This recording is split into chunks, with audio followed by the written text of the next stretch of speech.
I will start providing you some data about the Jewish DPs in Italy. The Italian refugee crisis cannot be regarded only as a consequence of the war. As for the Jewish DPs in particular, it began as early as the 1930s, when many Jews fled Nazi-controlled territories for Italy. For a few years, they were allowed to live and work in Italy until they were expelled, and those who didn't live were eventually interned in camps when Italy joined the war in 1940. In 1943, while in the part of Italy still under Mussolini control began persecutions, the Allies liberated the south, where most of the fascist internment camps were located, thus liberating most of the non-Italian Jews interned from the 1940s as enemy aliens. This first group of Jewish DPs is known as old refugees, and until the end of the war, other refugees, among them also Jews, managed to reach Puglia from the Balkans by the sea. Most of the old refugees were Yugoslavs, as you can see from the slide, but there were also German, Austrian, and Czechs. Instead, after the war, as you can see from the chart, the new refugees who arrived crossing the Alps, often illegally, were mostly of Eastern European origin, in particular Polish. Between 1943 and 1951, the refugees were temporarily accommodated in refugee camps where a network of military authorities and international humanitarian organizations controlled, care, and were responsible for their repatriation and resettlement. During their transit through Italy, most of the Jewish DPs live in more than one refugee camp, moving according to the possibility to be reunited with their family or their resettlement programs. Almost half of them decided to live in Aksharot, a Hebrew term translated as collective farm, which was an alternative to the refugee camps launched by the Jewish soldiers from Palestine enrolled in the Allied army, and afterward recognized by the UN agency as a form of self-organization. The Akshara system, that gradually became highly politicized, was inspired to kibbutz lifestyle and aimed at training ideologically and practically young people and children to make Aliyah.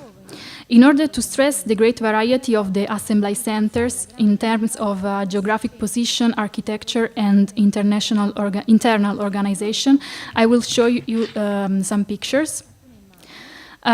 This is Ferramonti in Calabria, which was one of the first concentration camps liberated by the Allies and the first one to be transformed into a DP camp.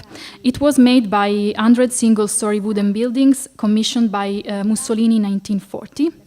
In order to cope with the refugee crisis, the Allies set up in Puglia a dozen of refugee camps. Here you have two examples. This is one of the villas of Santa Maria al Bagno, a small village on the Ionic coast in Lecce province, requisitioned by the Allies to establish a refugee camp.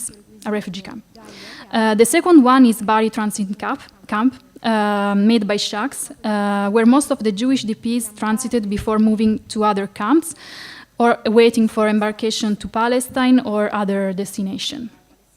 This is Cinecittà DP Camp, a transit camp organized by the Allies in the Italian film studios, where living conditions were very bad because of the overcrowding and also because of inadequate sanitation.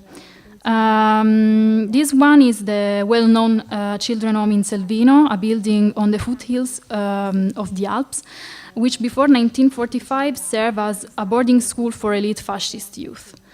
And this one is a TBC home in Merano, a rehabilitation center at the border with Austria. Since this paper aims at shedding light on how the representation of the DPs in general and of the Jewish DPs in particular arose from the relationship developed in the refugee camps and on the future memory of their experience of displacement, I will focus now on the actors involved in assisting the Jewish DPs and on their goals and strategies. As Silvia Salvatici has pointed out in an article published by the Journal of Refugee Studies in 2012, DP Camp represented a kind of testing ground for the creation of a new international corps for humanitarianism and for the professionalization of relief workers on the way to the establishment of the UN system. However, this process blended old prejudice against people in need and essentialized the difference between those who need who needed assistance, seen as passive and apathetic recipients, and those who provide assistance, the rescuer. In order to have a complete picture of all the actors involved in the rescue of the DPs in Italy, it's necessary to stress the role played by the voluntary organizations. In the case of the Jewish DPs, I'm referring to hundreds of Palestinian Jewish soldiers enrolled in the Allied Army, Jewish humanitarian organizations, Zionist representatives, individuals from the local and international Jewish communities who acted not only as rescuers, but also as mediator between the DPs and the UN agencies. The refugee camp was a space where rescuers and recipients live in close relationship. Both of them clearly express their needs and priorities, and the effort to achieve their goals shape their organization as well as their representation and self-representation. On the other hand, allies and humanitarian organizations managed the refugee crisis following the nationality line. All those people who were Allied nationals or had been persecuted for political, religious, and ethnic reasons during wartime received the DP status and were eligible for international assistance. The ineligible remained instead the burden of their national government. The main solution adopted by the Allies to cope with the emergency was the immediate repatriation of as many DPs as possible, and the spatial organization of the DPs reinforced ethno-national ties and represented the stepping stone to the creation of a collective identity among the different groups of DPs. On the other hand, the Jewish DPs strove to be recognized as Jews and to be resettled outside Europe. Their claims found powerful expression in the ideological foundation of the Sherita Pleta, a biblical formula coined by the Jewish DPs to refer to themselves as a separate political entity and translated as the surviving remnant or the saved remnant. As in Germany and Austria, the Jewish DPs in Italy organized themselves in committees and founded an official political representative organization in November 1945, the Organization of the Jewish Refugees in Italy. When the military operation ended, for the first time the refugees began to be managed by specialized refugee agencies who acted according to new emerging humanitarian values that aim at steering the DPs toward normalization. The DPs were seen as careless and powerless people who needed to be reoriented to normal life. And the achievement of this goal depended on their rehabilitation. The permeating involvement of the Jewish and Zionist organization in the rescue of the Jewish DPs in Italy led to the development of unightly politicized rehabilitation programs. Soon after the liberation of the southern region in 1943, the Palestinian Jewish soldiers enrolled in the Allied Army established in Bari the Merkaz Aplitim, the Center for the Refugees, that served as hub for the refugees, canteen, synagogue, and headquarters for the underground activities of the Mossad Le'Aliyah Bet, the organization for the illegal Jewish migration to British Palestine. They provided assistance to the survivors, launching soon a wide-ranging educational program to train the DPs for their resettlement in Eretz Israel.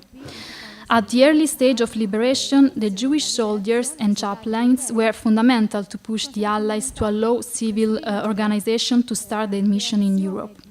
Under the control of the UN agencies, several Jewish organizations were part of the assistance network. Among them, the American Jewish Joint Distribution Committee, known as JDC or Joint, stood out for its resources.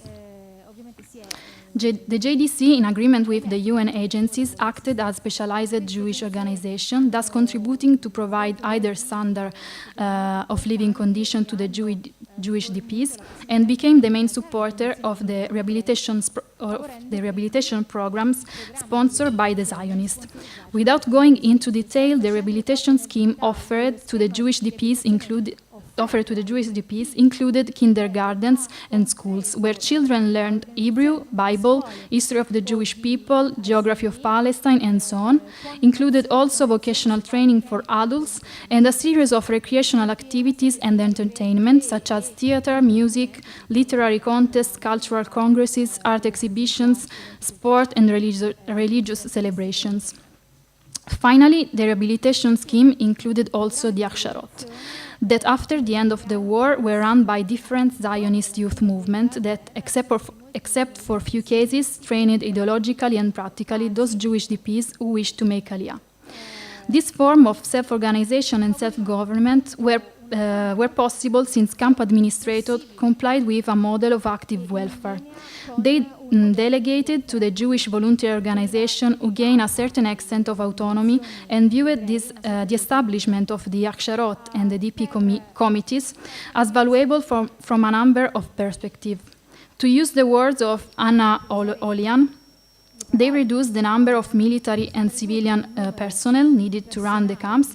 They gave displaced persons a renewed sense of purpose after years of extreme dehumanization and objectification, and they prepared displaced persons for life in a democratic society.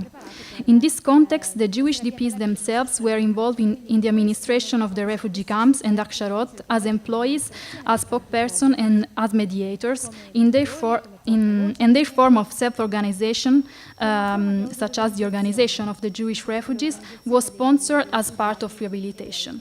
Moreover, this form of self-organization, encouraged and sometimes overemphasized by the delegate of the Jewish agency, introduced the Jewish DPs in the political discourse concerning the issue and present them as a monolithic entity. Notwithstanding the Jewish DP's engagement in the social, cultural, and political life inside the refugee camps, the rescue network recognized a reduced agency to the DPs in determining their future. For a long time, the voices of the refugees have been overshadowed by a predominant humanitarian narrative, which highlighted their passive features, as well as by the Zionist perspective, who tended to look at them as victims and at the same time as a political factor. According to the anthropologist Lisa Malki, this representation of the refugees is also the result of a systematic, I'm quoting, systematic even if unintended silencing of persons who found themselves in the classificatory space of refugee. This practice shaped their representation as mute victims rather than historical actors, and made them invisible within the historiographical investigation on post-war Europe for decades. Once the Jewish DPs left the refugee camps, they continued to privilege the narration of wartime experiences, describing their displacement as a time of transition from Europe to other countries, where they began their new lives. This lapse in collective memory reflected also in historiography. The Jewish DPs, in particular, served in early Israeli historiography and public memory, which remembered them in the context of the rescue and clandestine migration. This selective form of remembrance excluded the Jewish DPs seen as passive and traumatized from the official Israeli memory of the Holocaust for a long time, and was in turn internalized by the Jewish DPs themselves in order to be integrated in the Israeli society of that time. Aaron Appelfeld, who was an Holocaust survivor and a young DP in Italy, vividly described the consequence of this attitude as the annihilation of memory. Only from the late 80s, historians began to place the refugee crisis of the 40s, 50s in the analysis concerning the reconstruction of post-war Europe. Since the first conference organized by Yad Vashem in 1985, numerous studies have been published, in particular on Germany. Just to mention a few of them, Zev Mankovitz focused on the establishment of the Cinecittà Pleta, Hagit Lavsky provides a comprehensive analysis of the experience of the Jews in Bergen-Belsen, Atina Grossman offers a gender perspective on the refugee camps, and so on. Researchers on the Jewish DPs in Italy had focused primarily on Italy as a place of transit to British Palestine, stressing its centrality for the underground activities of the Mossad Le'Aliyah Bet and the supported attitude of the Italian government on behalf of the illegal departure of the Jews from Italian ports.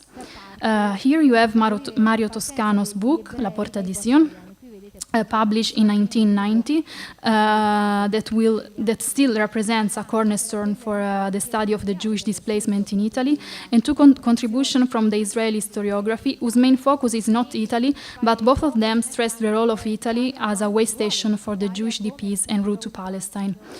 Other scholars have turned their attention to the study of particular location, tracing the history of certain refugee camps or assembly centers which hosted Jewish DPs in Italy, such as Lelli, Pirani, Vinzone, and Villani. Only recently, some young scholars are pointing out different aspects of the life of the Jewish DPs inside refugee camps and of their memory. For a long time, the story of the Jewish DPs have been told through the personal memories edited by their protagonists several years after the end of the war. Notwithstanding the difficult socio-economic situation of post-war Italy, the hunger, the overcrowding in the refugee camps, the precarious sanitary condition, the ex-Jewish DPs emphasize their arrival in Italy as a springboard for a new phase of their life. They talk about years of uncertainty, disorientation, weight, and expectation, as the young Aaron Appelfeld in Naples, who described his difficulty in facing hostilities in the camp. However, most of them focus on their rebirth, the effort to create a sense of community and a familiar environment, the marriages, the births, the departures, as Gertrude Goetz, who on her stay in a refugee camp in Puglia said, "It was the time of my life." During the last years, there has finally been a proliferation of publication, conference, film, and exhibition. Here we have some examples. The first one is the exhibition in response to an Italian captain at the Eretz Israel Museum in Tel Aviv, and the second one is Shores of Lights, that follow the story of 3 Israeli women who were born in Santa Maria di Leuca in 1946 and who decided to discover the footprints left by their parents. Since the mid-90s, the effort of the second generation, in part born in DP camps, and that of local association began to have an important role in attracting the interest towards the story of the Jewish DPs. They contributed to shed light on the history of some site of transit and on the memories of people who temporarily live in those places. It is the case of Santa Maria del Bagno, where thanks to a small local association in 2009, the local municipality established a museum that is visited by schools, tourists, and often relatives of the DPs, ex-DPs. It is similar to Selvino. The situation is similar to for Selvino, whose history is now more known thanks to Luzzato's book, and which is now open for visit, and the hope is that a project to save the building will be soon realized.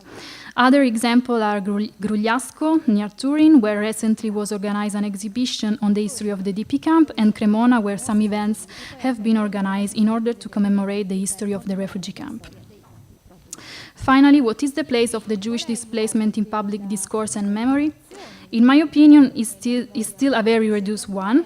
It's linked to the memory of some sites of transit, and it emphasizes the generous and altruistic feeling of the Italian people towards the Jewish survivors.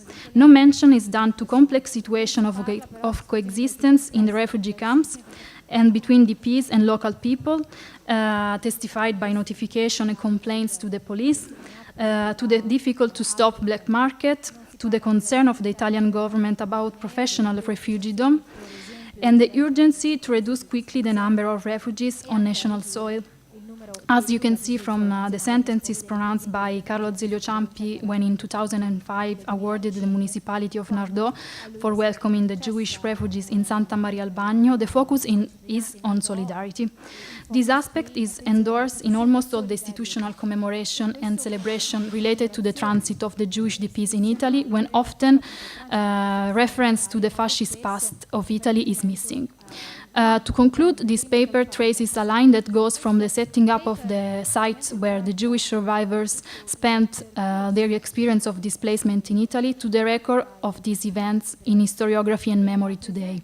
For a long time, the relationship developed in the refugee camps influenced the way in which the Jewish DPs remembered their experiences in personal memories and collective memories, where these records are often compressed between the narration of wartime tragedies and that of the wish to restart anew.